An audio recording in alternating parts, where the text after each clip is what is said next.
Picture this: a student sits in a classroom. He does not ask the question on his mind. At work, someone keeps asking for clarity, worried they will look slow. At dinner, a friend nods along with something he does not fully understand. In each case, one thing is missing: the courage to admit that I don't know. Well, Socrates made a whole life out of that sentence. He lived by doing the exact opposite.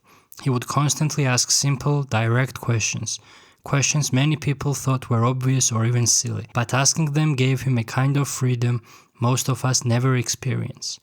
He would ask things like what is justice, what is courage, and what is goodness. These were not rhetorical. He genuinely wanted to understand these concepts, and instead of pretending to already know, he would openly admit when he didn't. He was not focused on looking intelligent, he just wanted to understand how the world worked. This mindset was not something he turned off when it became inconvenient. When he was put on trial and faced the possibility of execution, he refused to abandon the way he thought. He didn't water down his ideas or flatter the jury. He stayed true to his approach, even when it meant losing everything. Now, I know most of us won't ever face stakes like that, but I still wanted to include a brief mention of his trial because it shows what type of person he was. His most famous phrase, "I know that I don't know," was not him being quirky. He believed that admitting ignorance was the starting point towards the truth. Most people act like knowledge is something you are supposed to already have, so when they don't, they fake it or stay silent.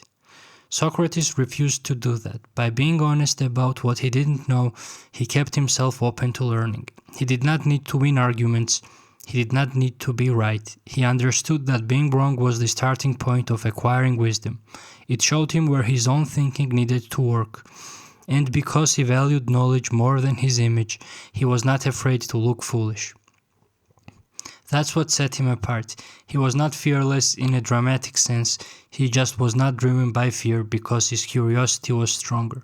His questions were not meant to show off his own intellect, they were aimed at gaining further insight, and he was willing to be seen as ignorant if that meant getting closer to something real. This approach made a lot of people uncomfortable. Socrates often spoke with poets, generals, and politicians, people who were respected in their fields. But since they were not used to being questioned, when asked to explain their ideas clearly, many of them would struggle.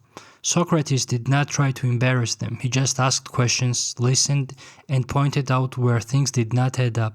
He was trying to help them notice what he had discovered, that most of us think we understand more than we actually do. When he pointed out contradictions, it was not about proving anyone wrong. It was about helping them take a closer look at their own thinking.